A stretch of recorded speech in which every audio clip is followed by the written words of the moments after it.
அன்பார்ந்த தமிழ் நெஞ்சங்களுக்கு வணக்கம். உள்ளத்திலிருந்தே வாழ்வு நூல் அறிமுகம். ஜேம்ஸ் ஆலன் எழுதிய அவுட் ஃப்ரம் த ஹார்ட் நூலின் தமிழ் மொழிபெயர்ப்பே உள்ளத்திலிருந்தே வாழ்வு என்னும் இந்நூல். ஆஸ் அ மேன் திங்கெத் நூலில் எண்ணங்களின் தன்மையினால் ஏற்படும் விளைவுகள் பொதுவாக சுட்டிக்காட்டப்பட்டிருக்கும். இந்நூலில் அதுபோல இல்லாமல் ஒரு குறிப்பிட்ட வகை எண்ணங்களினால் ஏற்படக்கூடிய குறிப்பிட்ட வகை விளைவுகள் மிக நுட்பமாக சுட்டிக்காட்டப்பட்டிருக்கும். அந்த அடிப்படையில் இந்நூலை ஆஸ் அ மேன் திங்கெத் நூலின் சீக்வல் என்றே சொல்லலாம். இந்நூலில் ஜேம்ஸ் ஆலன் கற்றுக்கொள்ள வேண்டிய 3 பாடங்களை வலியுறுத்துகிறார். உடம்பினால் செய்யக்கூடிய 2 தவறுகளான சோம்பல் மற்றும் அளவுக்கும் அதிகமான உணவின் மீதான ஆசை ஆகியவற்றை திருத்திக் கொள்வதே முதல் பாடமாகும். நாவடக்கமே 2வது பாடமாகும். அதாவது புறம் பேசுதல், வீண் பேச்சு, இரக்கமற்ற பேச்சுக்கள், தரக்குறைவான பேச்சுக்கள், குற்றம் குறைகளை மிகைப்படுத்தி பேசுதல்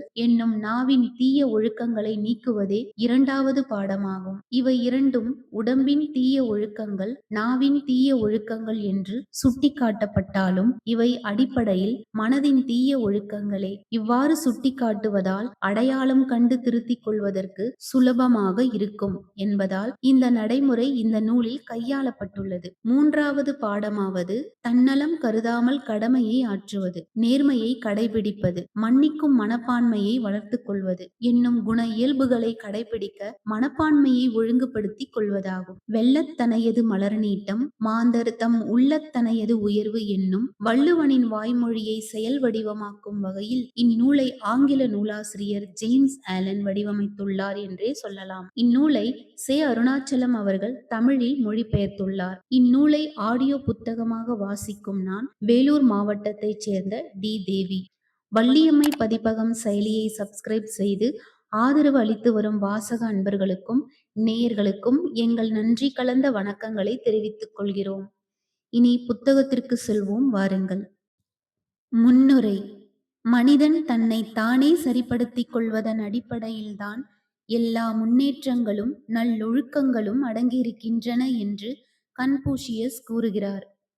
அவரின் இந்த எளிமையான, நேரான, பின்பற்றக்கூடிய அறிவுரை ஆழமான மெய்யுரை.